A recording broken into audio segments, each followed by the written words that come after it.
Hello, I'm Craig Griffin, and this is the Campaign for Real Qual, the space where qualitative practitioners come together and discuss all things related to qual. And today's guest is Denyse Drummond-Dunn. Denyse is an international speaker, author, and president of C3 Centricity in Switzerland. A former global head of consumer excellence at Nestle, she has spent more than 30 years helping leaders reignite momentum in their careers and companies by turning consumer understanding into growth, innovation, and stronger business results. Today, she'll be speaking about the paper she presented at IIeX APAC 2026 called Why Human Intelligence Will Be the Competitive Edge in an AI-Driven Market. Now, I was privileged to watch Denyse speak, and in her presentation, Denyse claimed that 5 years from now, we will either be closer to decision makers or invisible, depending on our mindset and how we work with AI. So today we'll be discussing this idea and how we need to position ourselves to stay indispensable. Denyse, a very warm welcome. Thanks for joining. Thanks, Craig, and thanks for the introduction. I have to say, I'm really excited that you invited me to come and talk because I think we're both passionate about market research, insight development, and how to make the business listen to us better. That's right. And there was certainly a lot of commonality we both presented and there was quite a bit of overlap in, I think, what we were trying to do and the message that we were getting across. And I thought you'd be a wonderful guest. So thank you for joining us. So let's jump in. At the beginning of your presentation, there was one thing the metaphor that really jumped out at me. You'd mentioned that as an industry, we've been stuck on a hamster wheel for 20 years now. So we've had new tools, but still not the influence or impact amongst the senior stakeholders that we crave for. Why do you think we failed to get closer to decision making, Denyse? I'm glad you like the metaphor of the hamster wheel because we've been doing research for over 20 years on the research profession, and we always see the recommendation is we must get closer to decision makers. And we haven't done.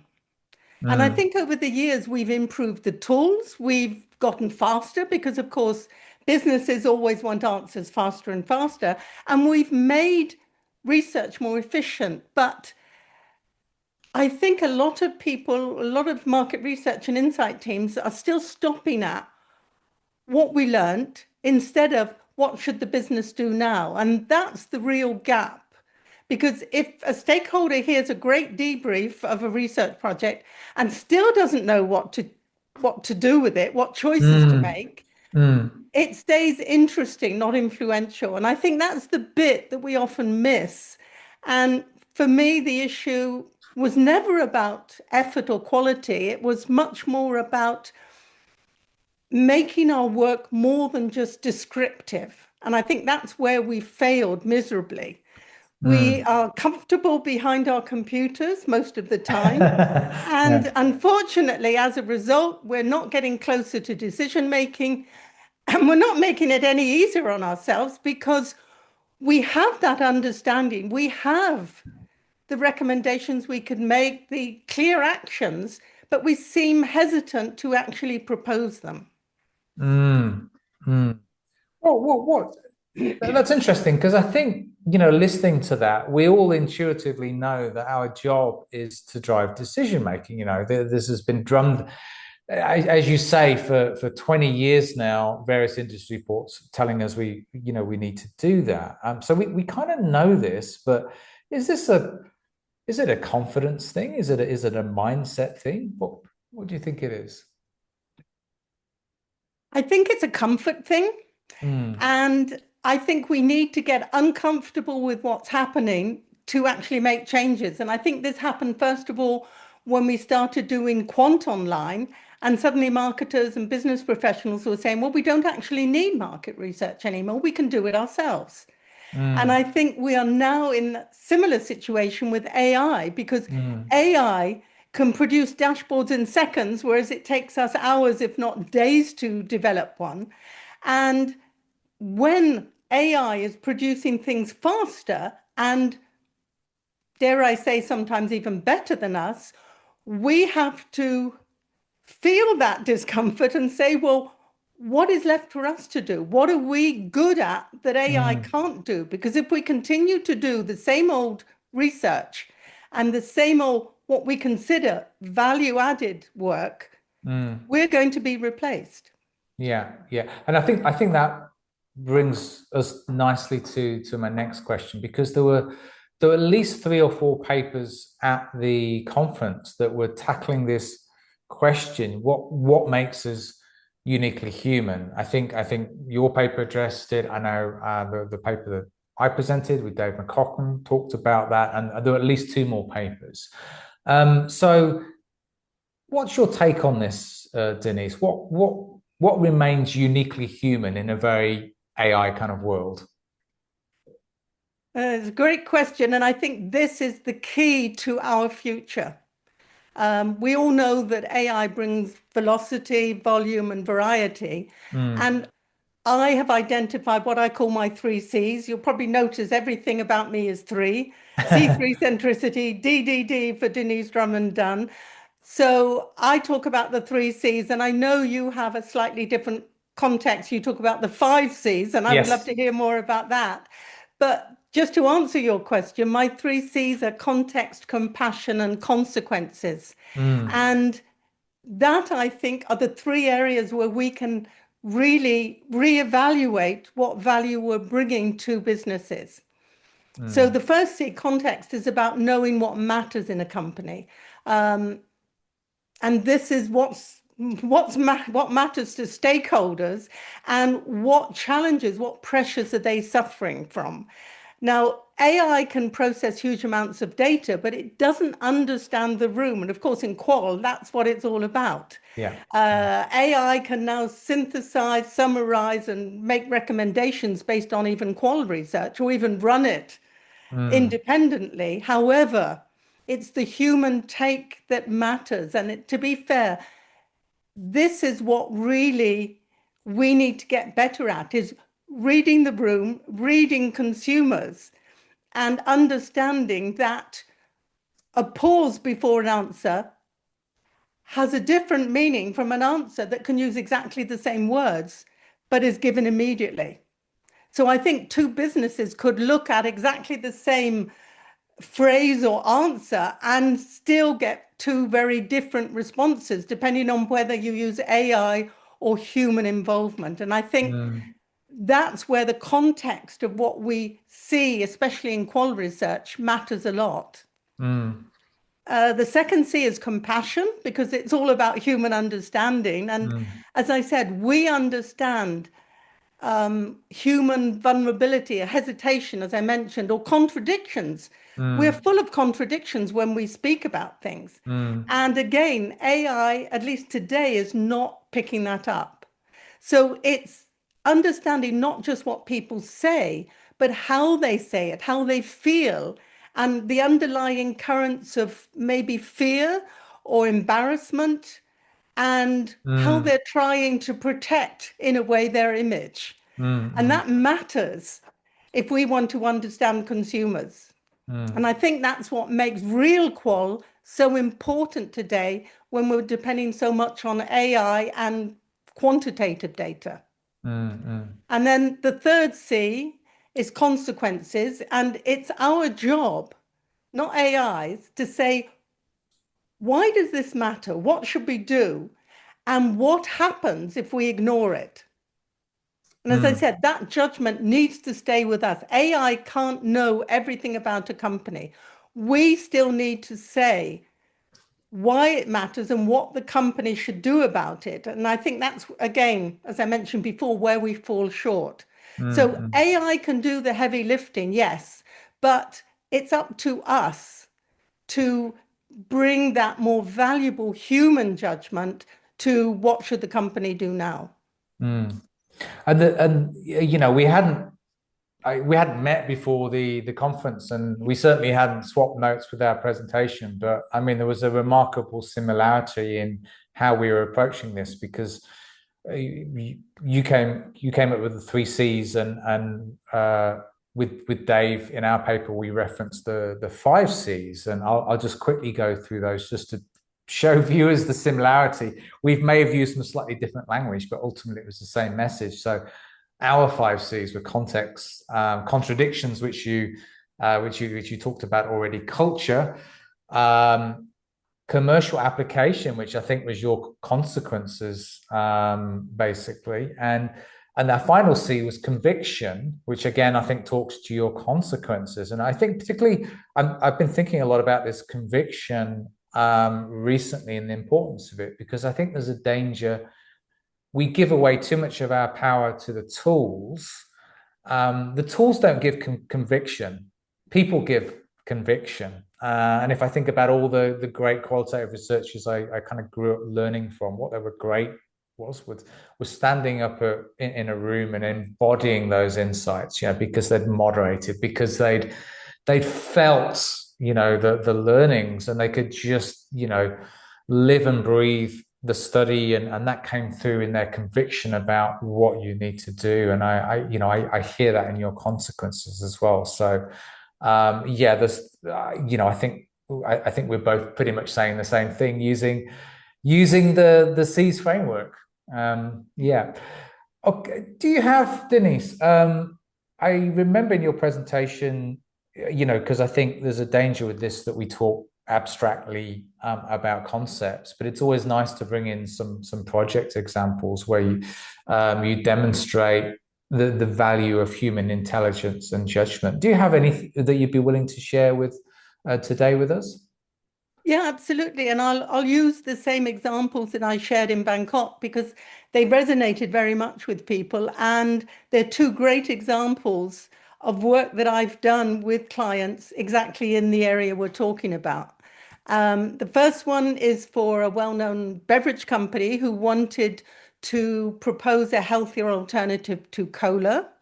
And they did all the analysis of statistics using AI models, and it pointed them directly to adding fruit juice because fruit juice is healthy.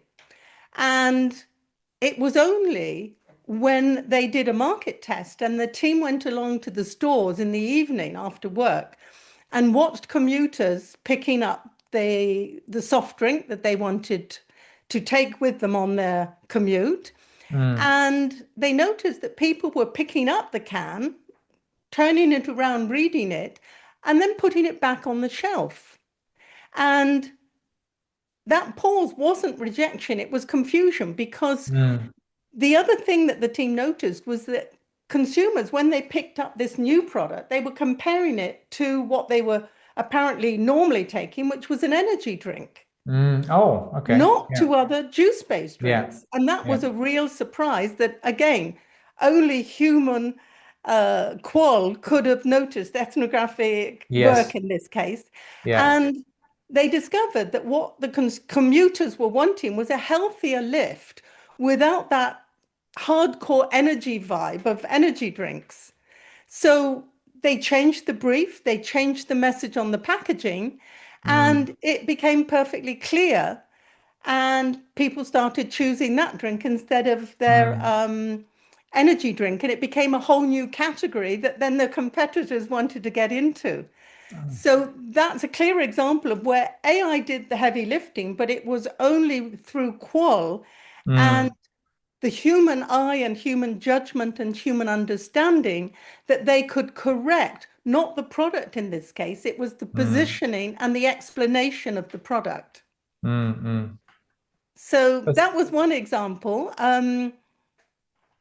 The other example I did share in Bangkok was from a personal care product in Europe, in this case. Yeah. And they wanted to launch an unperfumed deodorant because women were telling them that the smell or the perfume of the deodorant was overpowering their own perfume that they wanted to put on. And it was quite interesting because they launched the product, it sold in quite well, but repurchase was very low. And it was only when they did the qual work again that they understood that what consumers were doing was how do you know if the deodorant is working? Mm. We do the sniff test. Yes. And of course, because it had no perfume, women were saying, well, it's not working. They Yeah. didn't understand that because they couldn't smell anything, it was working. Yeah. So Yeah. we continued to call it unperfumed, but we actually added a very light perfume, just enough to give the women confidence the product was working Mm. without competing with what they were wearing. Mm. Mm. So both of these are examples that it took human understanding and qualitative work, not just the AI analysis, but the qual on top of the AI analysis to deliver the understanding necessary to produce the solution to what both groups were looking for in very different Mm. categories. Thanks. Thanks. Those are both great examples. Both illustrate different aspects of qual. And, someone with an educational background in social anthropology, I've always, and being trained in ethnography, I'm a huge advocate. And, I think there's a real danger.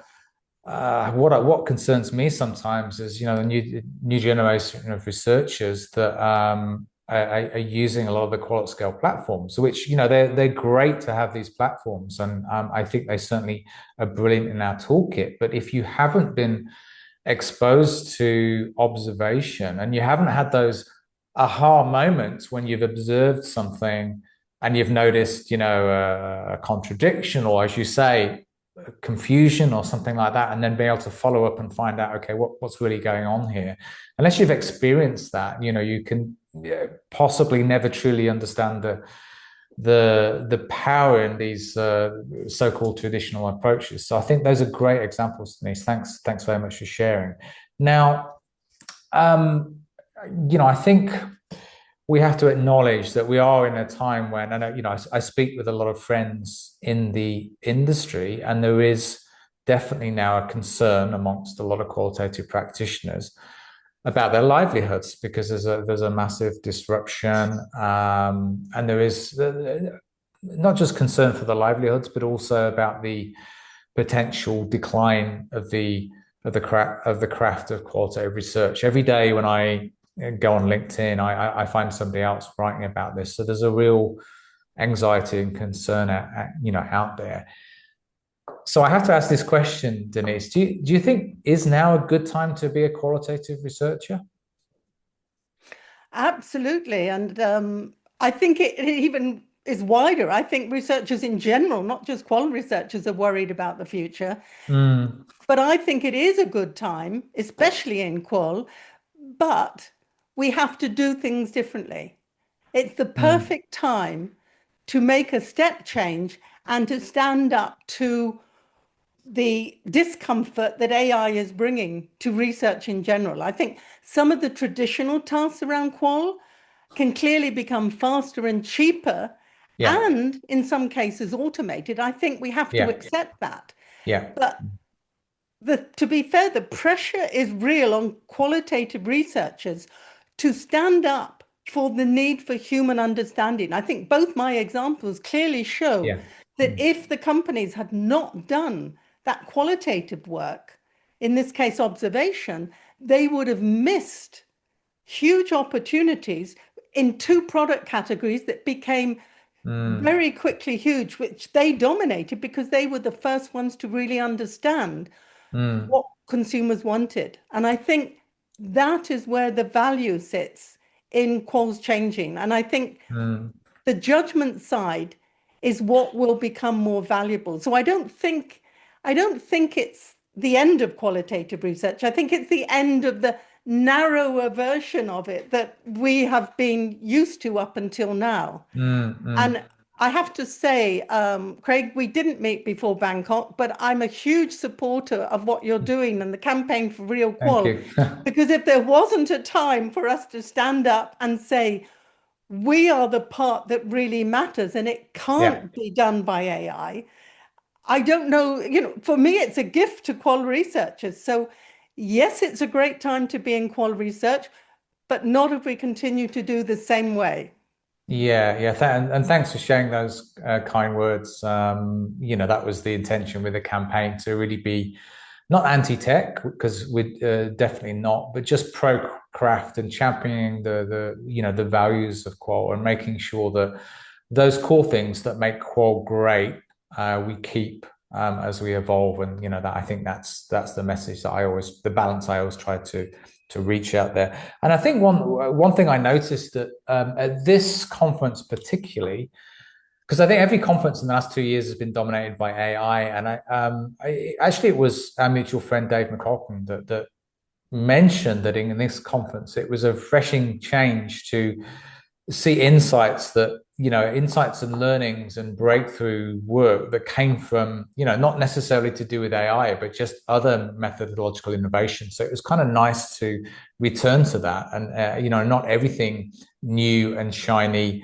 And every breakthrough has to be AI related. So that was a refreshing change.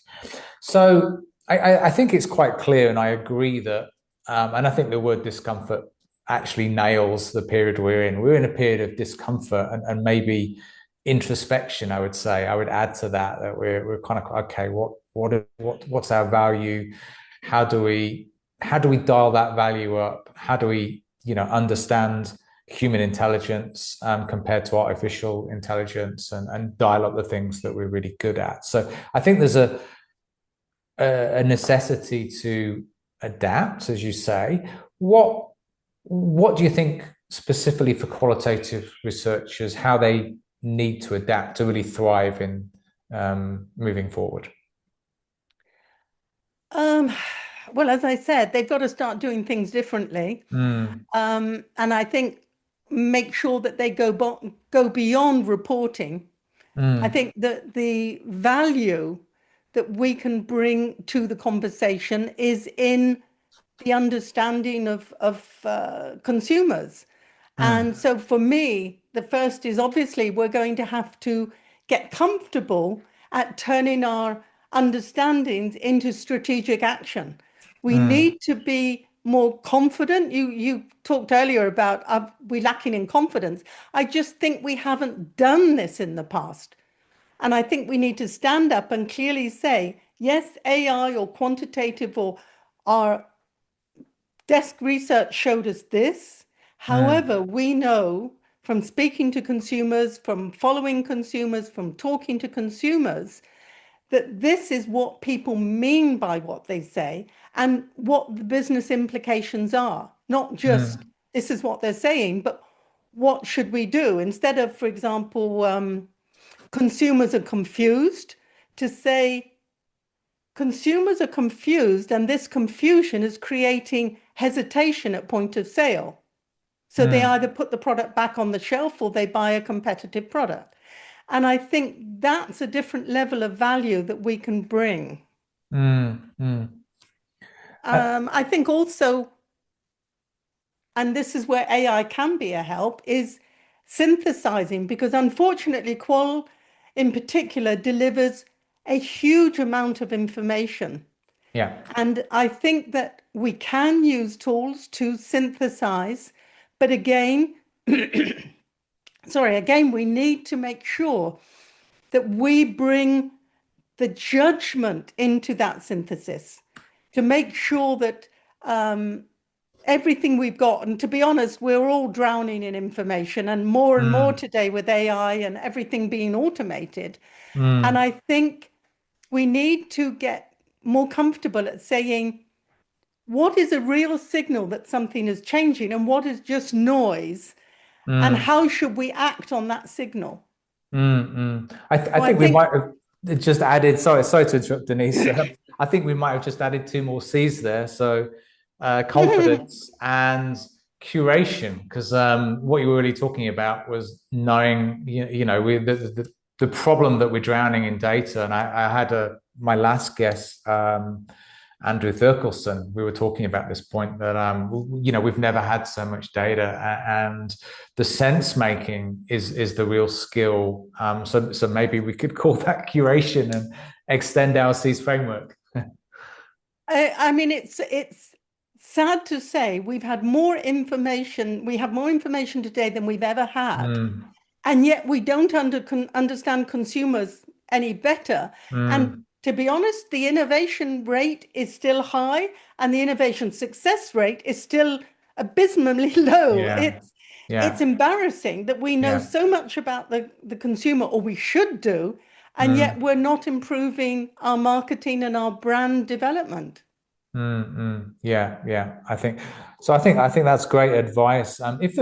Denyse, if you wanted one tip or piece of advice for researchers to walk away that you really want them to act on, what would that be? Lovely question to finish, Craig.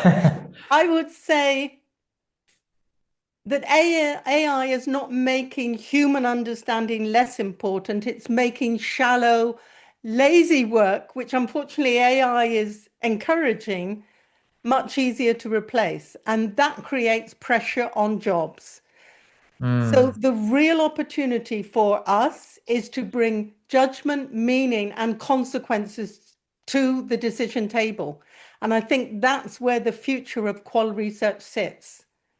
mm, Because for me, it's an exciting shift. As I said, for 20 years, we've been doing research, we've given the same recommendations, we have to have more influence, and we're still not. mm, And AI has now shaken us up again, mm, like automated quant did.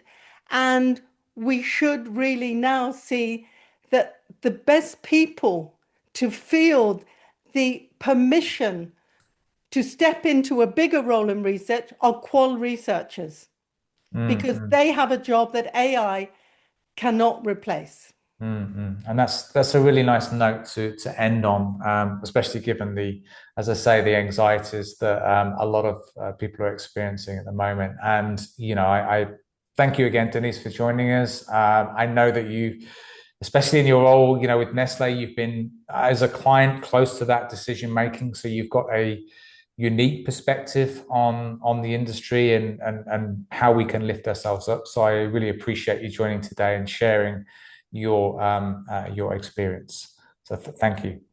Well, thank you for inviting me, Craig. And if anybody wants to continue the conversation, they can look for me on LinkedIn, or just they can Google C3 centricity, because Mm. today my work is more and more around helping teams move from information to information to influence. And I think it's very timely today with AI knocking down the door, shall I say? That's right. So we will leave in the YouTube clip and in the LinkedIn post. I will share how you can get in touch with Denyse if you would like to work with Denyse. I'll share that. So thanks again, Denyse. This is the campaign for Real Qual. And if you're listening and you would like to be a guest or you have something to contribute, please do get in touch, because this is a space for the community, for us to talk, for us to share, and we'd love more people to be part of it. So that's all from us. Thank you.